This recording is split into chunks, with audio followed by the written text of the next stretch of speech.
Good morning friends. आज हम लोग क्लास 10th में लेक्चर 6 देखेंगे। आपने इसकी पहले वाले लेक्चर में समतल दर्पण तक पढ़ लिया था। आपने देखा था कि समतल दर्पण क्या होता है, समतल दर्पण कहते किसे हैं और समतल दर्पण किसी भी वस्तु का प्रतिबिंब किस प्रकार बनाता है। आज हम लोग गोली दर्पण के बारे में पढ़ेंगे। गोली दर्पण क्या होता है, गोली दर्पण कितने प्रकार का होता है। देखिए, गोली दर्पण जो होता है ये कांच के खोखले गोले का भाग होता है। कह सकते हैं कि गोली दर्पण कांच के खोखले गोले का कटा हुआ भाग होता है जिसमें दो सतहें होती हैं। आइए हम देख लेते हैं गोली दर्पण। देखिए, गोली दर्पण कुछ ऐसे ही होता है और इसमें दो सतहें होती हैं। ये कांच के खोखले गोले का एक कटा हुआ भाग होता है।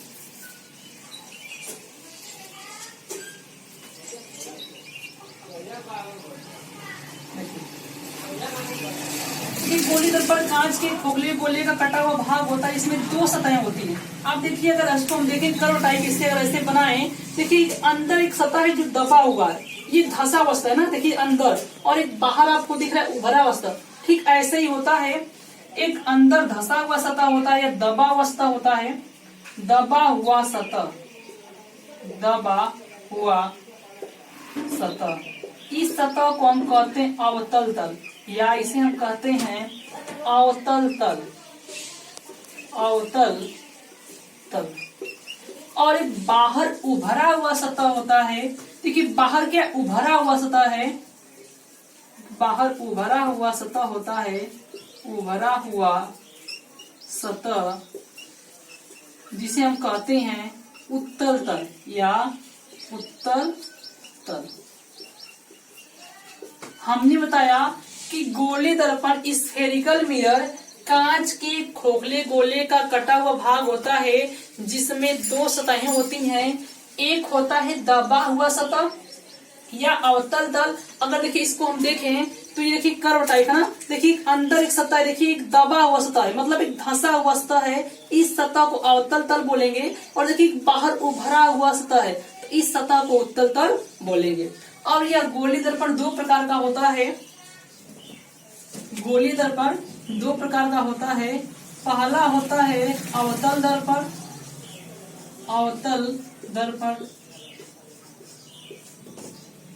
Concave mirror, concave mirror. और दूसरा होता है उत्तल दर्पण, उत्तल दर्पण, convex mirror, convex mirror, mirror. ठीक है। अब देखिए, गोली दर्पण पालिश करने के आधार पे दो प्रकार का होता है। ये जो गोली दर्पण है, गोली दर्पण को पालिश करने के आधार पे दो प्रकार का होता है। पहला होता है अवतल दर्पण और दूसरा होता है उत्तल दर्पण। अवतल दर्पण इंग्लिश में कहते हैं कॉनकेव मिरर और उत्तल दर्पण कहते हैं इंग्लिश में कॉन्वेक्स मिरर। आइए हम देखते हैं अवतल दर्पण क्या होता है। अवतल दर्पण, कॉनकेव मिरर। देखिए, अवतल दर्पण गोली दर्पण को ही काट कर बनाया जाता है और हम इस प्रकार पालिश करते हैं कि उसके अवतल दर्पण से प्रकाश का परावर्तन हो, तो वह दर्पण अवतल दर्पण कहलाता है। देखिए, अगर हम मतलब गोली दर्पण के कटे हुए भाग को यदि हम उत्तल तल पालिश कर दें, मतलब उभरा हुआ सतह पालिश कर दिया जाए, तो जो प्रकाश का परावर्तन होगा वो अवतल तल से होगा। इधर देखिए, अंदर धंसा हुआ तल एकदम प्लेन है, चिकना है, तो प्रकाश का जो परावर्तन होगा वह अवतल तल से होगा। तो इस प्रकार के दर्पण को हम कहेंगे अवतल दर्पण। मतलब कह सकते हैं कि अवतल दर्पण गोली दर्पण का वह भाग होता है जो इस प्रकार, जिसे इस प्रकार पालिश किया जाता है कि उसके अवतल तल से प्रकाश का परावर्तन हो, तो उस प्रकार के दर्पण को अवतल दर्पण कहते हैं। आइए एक बार और डिफिनेशन देख लेते हैं। अवतल दर्पण गोली दर्पण का वह भाग होता है जिसे इस प्रकार पालिश किया जाता है कि उसके अवतल तल से प्रकाश का परावर्तन हो, तो इस प्रकार के दर्पण को अवतल दर्पण कहते हैं। एक चीज समझ लीजिए, जिस तल से प्रकाश का परावर्तन होगा वही दर्पण होगा। आप देख रहे हैं कि यहाँ जो प्रकाश का परावर्तन हो रहा है वो अवतल तल से हो रहा है, इसलिए दर्पण कौन सा होगा? अवतल दर्पण होगा। यदि उत्तल तल से प्रकाश का परावर्तन होता तो यह दर्पण उत्तल होता, है ना। तो कह सकते हैं कि अवतल दर्पण गोली दर्पण से कटा हुआ भाग होता है, जिसे इस प्रकार पालिश किया जाता है कि उसके अवतल तल से प्रकाश का परावर्तन हो। तो इस प्रकार के दर्पण को अवतल दर्पण कहते हैं। क्या कहते हैं? इसे अवतल दर्पण कहते हैं। उम्मीद करते हैं कि आप लोगों को समझ में आ गया होगा। ठीक है, इसके बाद हम देखेंगे उत्तल दर्पण क्या होता है।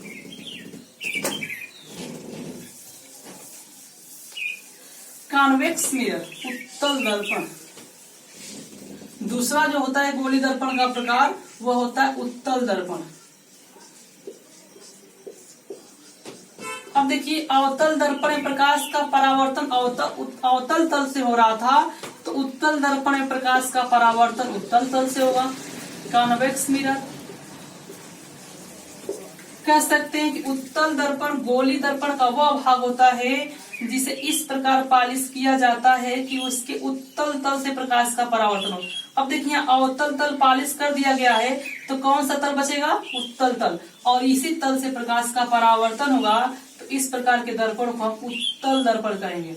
देखिए, हमने बताया कि जिस तल से प्रकाश का परावर्तन होगा, हमने बताया जो उभरा हुआ सतह होता है उसे उत्तल तल कहते हैं। और आप देख रहे हैं जो प्रकाश का परावर्तन हो रहा है यह उत्तल तल से हो रहा है, तो जिस तल से प्रकाश का परावर्तन उसी वही दर्पण होता है। तो कह सकते हैं कि उत्तल दर्पण गोली दर्पण का वह भाग होता है जिसे इस प्रकार पालिश किया जाता है कि उसके उत्तल तल से प्रकाश का परावर्तन हो। तो इस प्रकार के दर्पण को हम उत्तल दर्पण कहते हैं।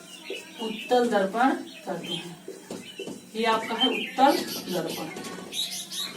ठीक है, अब इसके आगे हम देखेंगे गोली दर्पणों से संबंधित कुछ परिभाषाएं। यह परिभाषाएं बहुत ही इम्पोर्टेंट होंगी, जो आगे निगमन में बहुत मुख्य भूमिका निभाएंगे, है ना। अब हम देखेंगे गोली दर्पणों से संबंधित कुछ परिभाषाएं। आइए देखते हैं इसके आगे।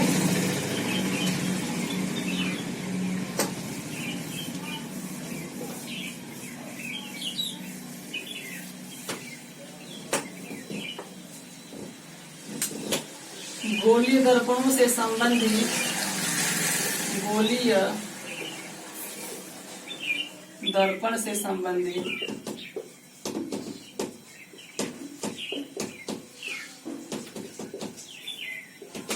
गोलीय दर्पण से संबंधित कुछ परिभाषाएं।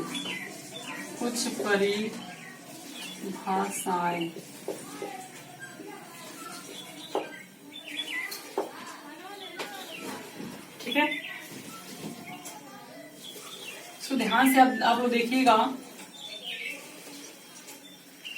देखिए, गोली दर्पण इसको मैंने काट दिया, और इसको यदि हम इधर से पालिश कर दें, अगर हम उत्तल तल पालिश कर देंगे तो यह अवतल दर्पण बन जाएगा।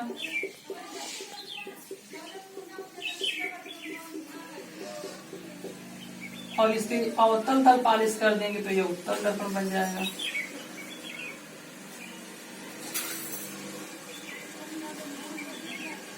आपको पता है कि जिस तल से प्रकाश का परावर्तन होता है वही दर्पण होता है। ये अवतल दर्पण है,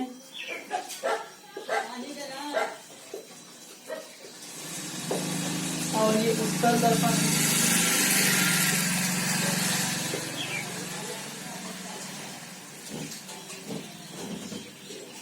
देखिए, ये जो उत्तल दर्पण इसका कहीं ना कहीं मध्य बिंदु है। कोई भी चीज उसका कहीं ना कहीं सेंटर होता है, तो उत्तल दर्पण का जो मध्य बिंदु होता है, कह सकते हैं गोली दर्पण के मध्य बिंदु को दर्पण का ध्रुव कहते हैं। तो यहाँ पे देखिए, ये उत्तल दर्पण है, तो उत्तल दर्पण के मध्य बिंदु को हम कहेंगे उत्तल दर्पण का ध्रुव, और इसे P से प्रदर्शित करते हैं। ठीक उसी प्रकार से यहाँ पे देखिए, अवतल दर्पण के मध्य बिंदु को इसे हम कहते हैं अवतल दर्पण का ध्रुव, मतलब दर्पण के मध्य बिंदु को दर्पण का ध्रुव कहते हैं और ध्रुव को P से प्रदर्शित करते हैं। पोल में क्या होता है? ध्रुव। और देखिए ध्रुव से होकर जाने वाली रेखा, जो रेखा ध्रुव से होकर जाती है उसे हम मुख्य अक्ष कहते हैं। देखिए दर्पण के ध्रुव से होकर जाने वाली रेखा को दर्पण का मुख्य अक्ष कहते हैं। तो उसी प्रकार से यह उत्तल दर्पण के ध्रुव से यह रेखा गई तो उत्तल दर्पण का मुख्य अक्ष ये हो जाएगा उत्तल दर्पण का मुख्य अक्ष, मुख्य अक्ष। ठीक है। अब देखिए ये जो दर्पण अवतल दर्पण है ये गोली दर्पण का ही भाग होगा, तो गोली दर्पण के केंद्र को ही अवतल दर्पण का वक्रता केंद्र कहते हैं और वक्रता केंद्र को C से दिखाते हैं। किसे दिखाते हैं? C से। ठीक उसी प्रकार से उत्तल दर्पण भी गोली दर्पण का भाग है तो इसका भी कहीं ना कहीं केंद्र होगा, तो इसके ही केंद्र को हम कहते हैं उत्तल दर्पण का वक्रता केंद्र। अब देखिए वक्रता केंद्र और ध्रुव के बीच की दूरी भी तो है। जैसे आप जानते हैं कि यह वृत्त है और वृत्त के केंद्र से परिधि की जो दूरी होती है उसे कहते हैं त्रिज्या।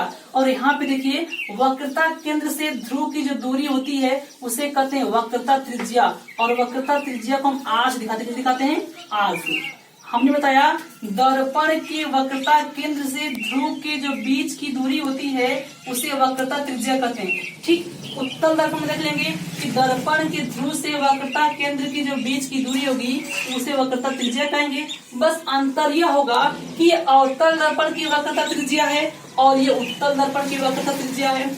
अब ये वक्रता त्रिज्या है तो इसका कहीं न कहीं मध्य बिंदु होगा, तो वक्रता केंद्र और दर्पण के ध्रुव के जो मध्य बिंदु होता है उसे कहते हैं फोकस बिंदु और उसे कैपिटल F से दिखाते हैं। और फोकस बिंदु और ध्रुव के जो बीच की दूरी होती है उसे कहते हैं फोकस दूरी। हमने बताया कि वक्रता केंद्र और दर्पण के मध्य बिंदु को फोकस बिंदु कहते हैं और फोकस बिंदु से ध्रुव के जो बीच की दूरी होती है उसे कहते हैं फोकस दूरी। ठीक से यहाँ पे देख लेंगे कि ध्रुव और वक्रता केंद्र के मध्य बिंदु को फोकस बिंदु कहेंगे और फोकस बिंदु और ध्रुव के जो बीच की दूरी उसे कहते हैं फोकस दूरी। आइए एक बार फिर से हम देख लेते हैं। हमने बताया कि अवतल दर्पण गोली दर्पण का वह भाग होता है जिसे इस प्रकार पालिश किया जाता है कि उसके अवतल तल से प्रकाश का परावर्तन हो, तो इस प्रकार के दर्पण को अवतल दर्पण कहते हैं। आपने देखा उत्तल दर्पण, उत्तल दर्पण गोली दर्पण का वह भाग होता है जिसे इस प्रकार पालिश किया जाता है कि उसके उत्तल तल से प्रकाश का परावर्तन हो, तो इस प्रकार के दर्पण को उत्तल दर्पण कहते हैं। आपने देखा कि जो दर्पण का मध्य बिंदु होता है, जैसे कोई भी दर्पण हो तो उसका मध्य बिंदु होगा, तो दर्पण के मध्य बिंदु को दर्पण का ध्रुव कहते हैं और ध्रुव को P से प्रदर्शित करते हैं।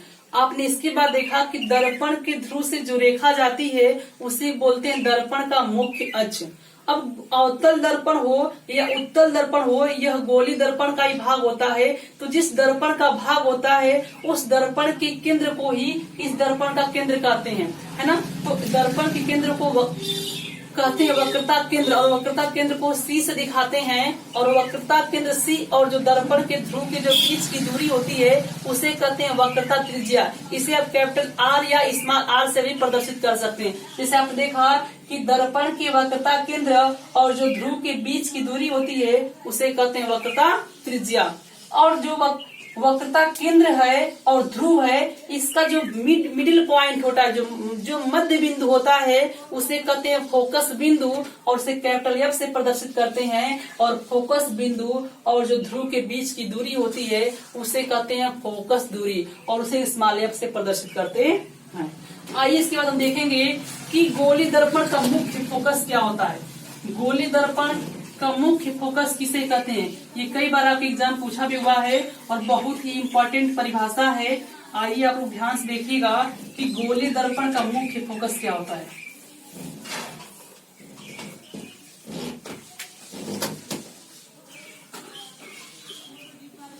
गोली दर्पण का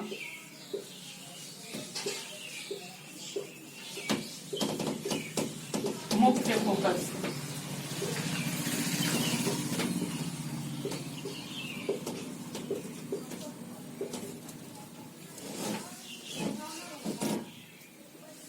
देखिए, जो गोली दर्पण का मुख्य फोकस होता है, इसे आप अलग अलग परिभाषा दे सकते हैं अलग अलग दर्पण से, क्योंकि अवतल दर्पण का भी गोली दर्पण दो प्रकार का होता है, तो उससे कह सकते हैं अवतल दर्पण का मुख्य फोकस और उत्तल दर्पण का मुख्य फोकस। लेकिन जब गोली दर्पण का मुख्य फोकस बोलेंगे तब दोनों अवतल दर्पण और उत्तल दर्पण दोनों की परिभाषाएं जोड़ कर बताएंगे, ठीक है। क्योंकि गोली दर्पण दो प्रकार का होता है, एक होता है अवतल दर्पण और दूसरा होता है उत्तल दर्पण।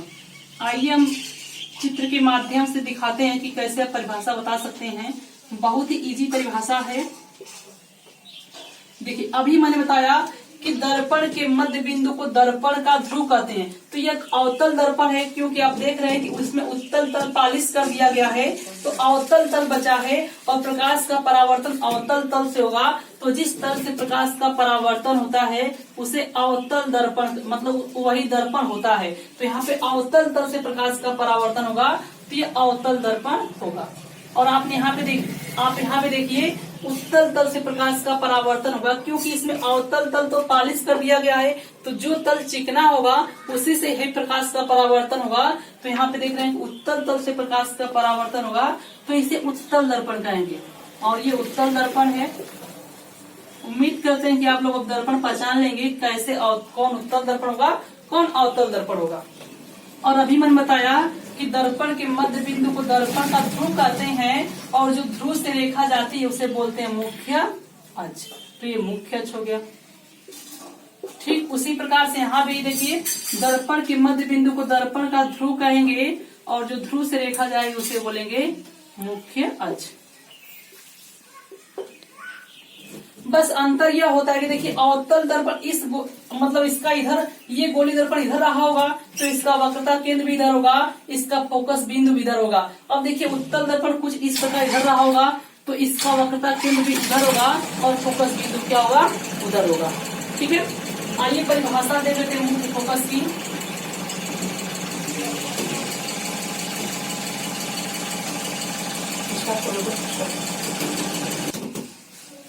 देखिए गोली दर्पण का मुख्य फोकस क्या होता है कि मुख्य अक्ष की समांतर चलने वाली प्रकाश की वे सभी किरणें।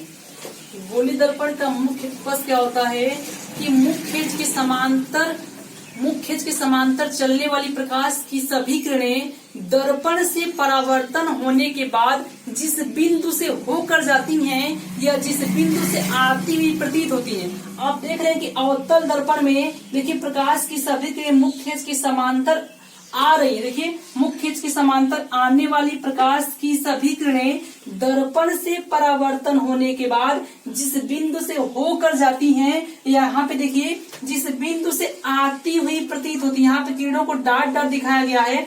देखिए जो मुख्य अक्ष की समांतर प्रकाश किरण आती हैं और यहाँ पे जैसे ही उत्तल दर्पण पड़ती है तो इनका प्रकाश का परावर्तन हो जाता है, लेकिन इन किरणों को जब हम पीछे बढ़ाते हैं तो मानो ऐसा आभास होता है किसी एक ही बिंदु से आती हुई प्रतीत होती है। इतना देखिएगा उत्तल दर्पण में प्रकाश किरणें आती हुई प्रतीत होती हैं और अवतल दर्पण में प्रकाश किरणें वास्तव में होकर जाती हैं। तो कहेंगे कि मुख्य अक्ष के समांतर आने वाली प्रकाश की सभी किरणें दर्पण से परावर्तन होने के बाद जिस बिंदु से होकर वास्तव में जाती हैं या जिस बिंदु से आती प्रतीत होती हैं उसे गोली दर्पण का मुख्य फोकस कहते हैं। यदि जिस बिंदु से वास्तव में होकर जाएंगी वो अवतल दर्पण का मुख्य फोकस होगा और जिस बिंदु से आती प्रतीत होगी वो उत्तल दर्पण का मुख्य फोकस होगा। आइए एक बार और डिफिनेशन देख लेते हैं। हमने बताया कि मुख्य अक्ष के समांतर आने वाली प्रकाश की सभी किरणें दर्पण से परावर्तन होने के बाद जिस बिंदु से वास्तव में होकर जाती हैं या जिस बिंदु से आती प्रतीत होती हैं उसे गोली दर्पण का मुख्य